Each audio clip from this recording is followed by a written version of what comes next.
It's the award-winning entrepreneur O.D. Harris in the building, and today we are talking about FICO scores. It's time to talk about financial literacy, people. It's time to get our credit right. Let's go.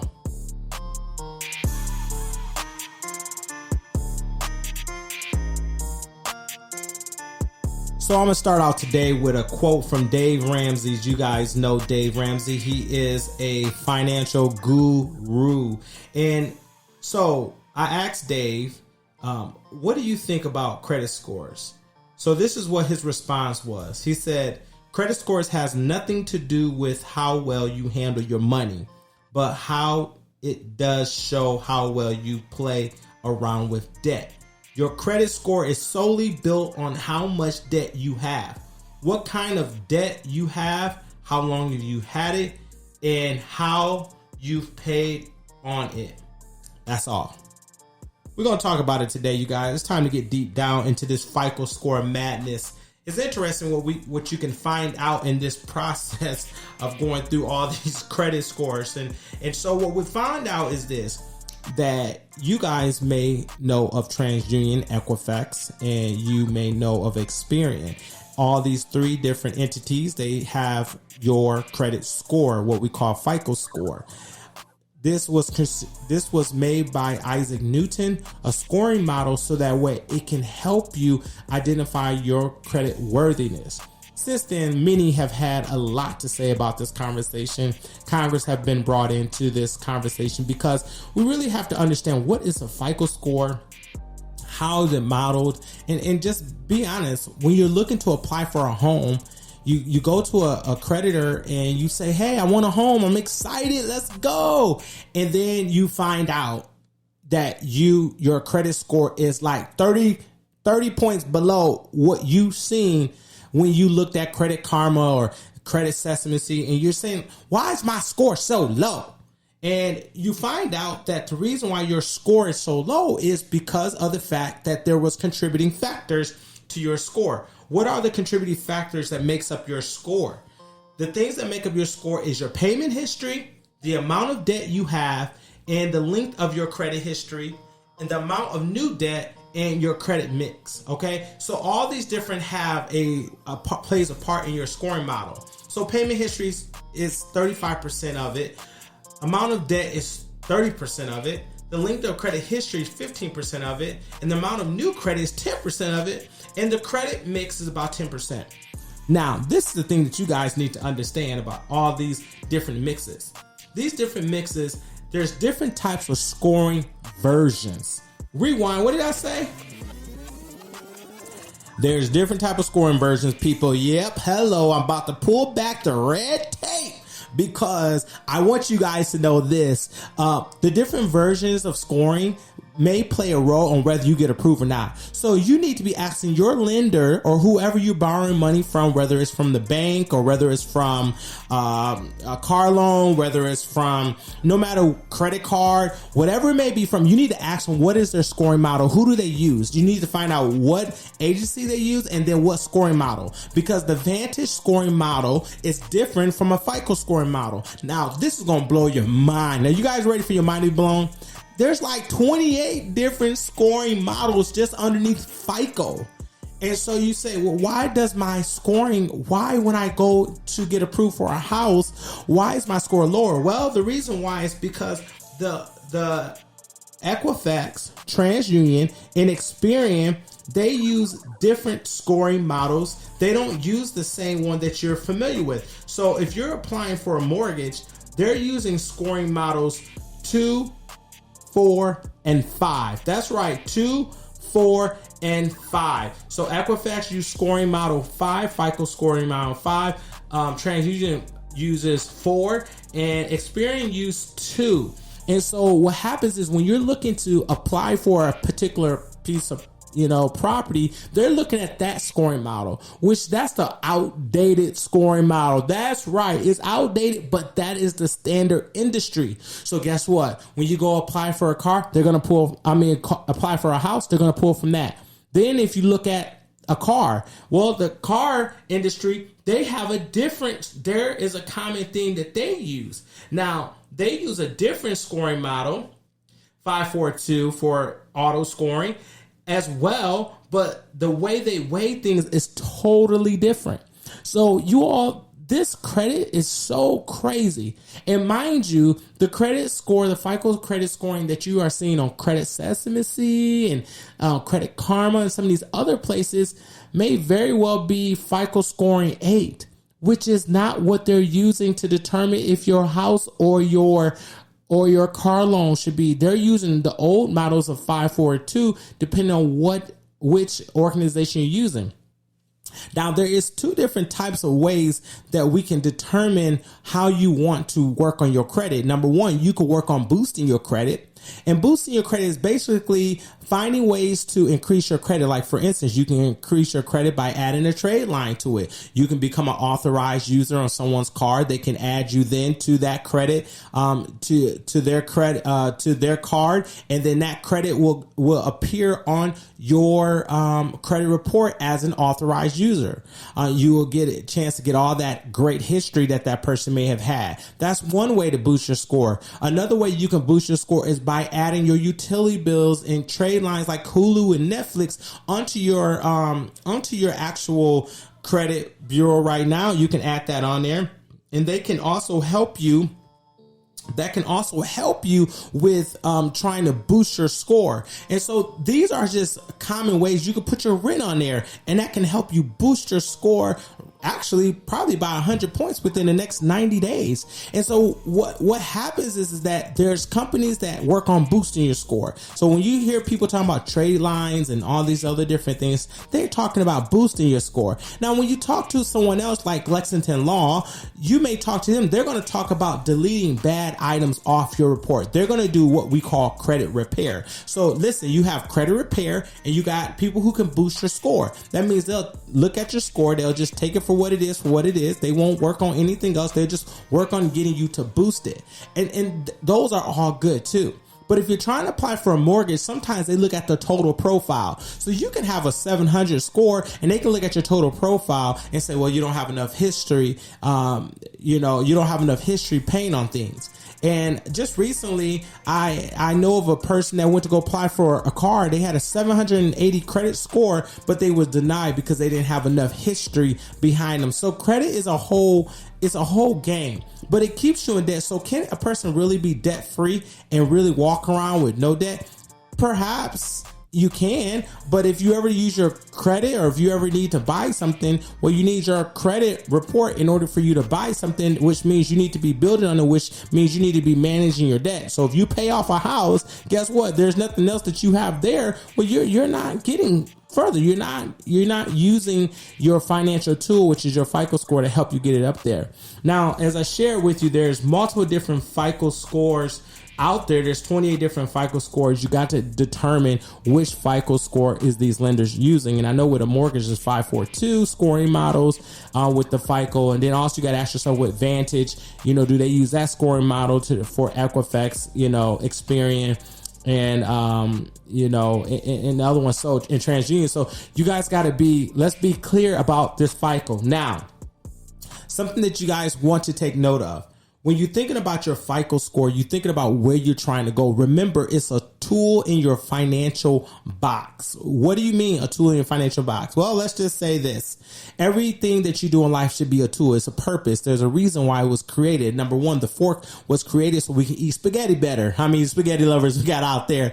And so, but a hammer is used to pound nails into the wall. And so if you try to use these tools interchangeably, well, you're not going to get the great result. You're not going to be able to pound a nail with a fork in the wall. It's not going to work out well. You're not going to be able to eat spaghetti with a hammer. It's just not going to work out, and it may not taste that great. So all these different things have its roles in what it's trying to accomplish in our lives. And so that brings me to the purpose of the FICO score. The FICO is to help people determine if you are a good manager of debt. If I was to use Dave Ramsey's definition of credit scores, FICO scores, then I would say, well, they want to know if you can manage it. Can you handle it? Now, this is the thing that really just threw you guys. I ain't gonna lie. This is the one thing that threw me off when I was through this process. They have this thing called and write this down, you guys. I want y'all to write this down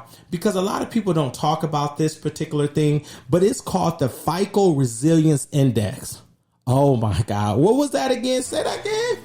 The FICO Resilience Index. This is basically an index scoring model that says how resilient are you in paying your debt in an economic downturn?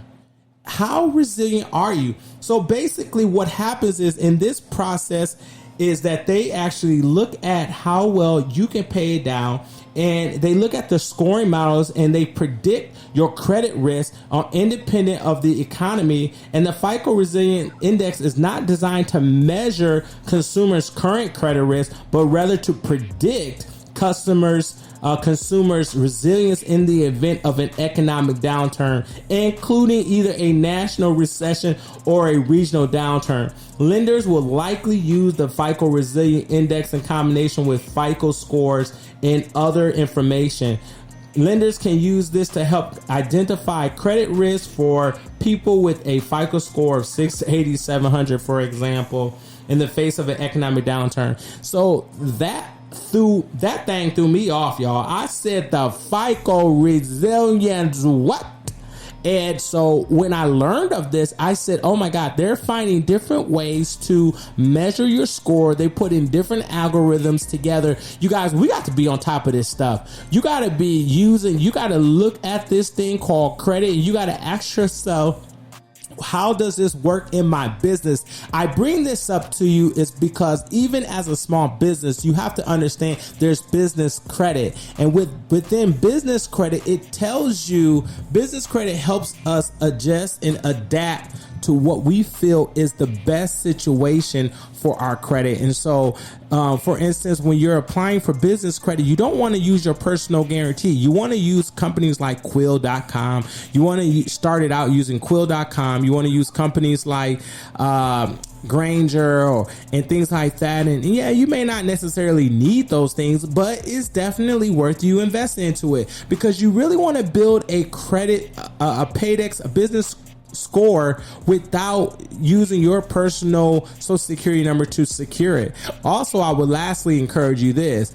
If you haven't already got your Dun & Bradstreet number, go get that. If you plan on doing business credit, that's right. Go get the Dun & Bradstreet number and it's free.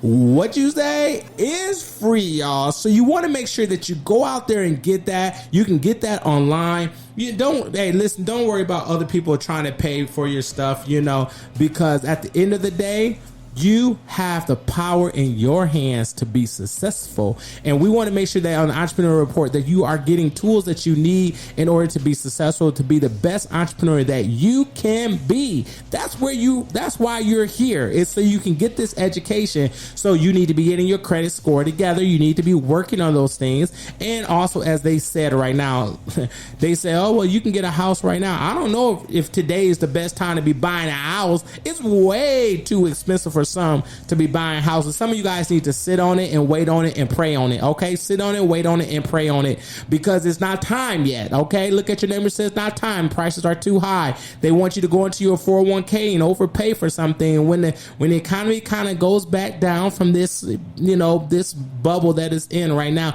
it's gonna smooth out. It's not gonna go down too low, but it will smooth out. And all those people that's pulling from their 401k to overpay for a house and then to put additional money in to make the price lower, to lower your score, to lower your payment per month. I'm just telling you guys right now, wait for it. Look at your neighbor and say, wait for it, wait for it, wait for it, wait for it. Because right now the economy is all over the place and I don't want you to pull it into your financial toolbox, i.e. your FICO score, going out there and trying to make some things happen. It's best for you to wait on it. Wait for it to happen, and then you'll be able to do what you need to do. Okay, so this is award-winning entrepreneur O.D. Harris. I want you guys to go check out my new website, odharris.com. entrepreneurship.com. You definitely want to go check that out. I got a lot of great resources and information on there. Learn how you can get in contact with me, leave me a personal message, whatever you choose to do. It's all good. I'm here. I'm your favorite Uncle OD. And I also want you guys to know, protect your FICO score. Protect it. Okay. Don't baby it, but protect it. You might have to lock it down if you're going through some things, and challenge it. You all, they be putting so much crazy stuff on your report. And if you're not watching it, if you're not using some of the free tools, like I said, tools like Credit Karma, you can be using Credit Sesame. I think even some of the banks now can help you evaluate your credit. They have things like that as well. I just want you guys to be out there, be safe, protecting your investment, which is your FICO score, paying your bills on time, making sure that charge-offs are not happening, and making sure if you're in the process of buying a house, don't go out there getting crazy credit cards. You need to wait for it. And if you have not already, you guys, if you're trying to build credit right now, you need to go play around and go get some cards like Capital One Platinum card. Everyone starts out with the Platinum, $200 down, boom, get you going, get you back on the right track. And then the second thing you need to be doing is looking at how well are you paying those bills, trying to make sure things are not happening. Listen, pay your bills. Pay $5, $10 a month. If something happens, start communicating, start having these conversations. But whatever you do, get a copy of your credit report at annualcreditreport.com. Annualcreditreport.com can get you a free copy of your credit report, and that then you can start looking at it. But it's time for you to start thinking FICO. You need to start thinking about your score, thinking about how you can utilize that. I'm telling you, it's a great tool for you to have in your financial toolbox. You can have a lot of money. You could be a millionaire, but if you do not have a great credit score, it does prevent and stop you from getting achieving a lot of the different things that I know that you probably want.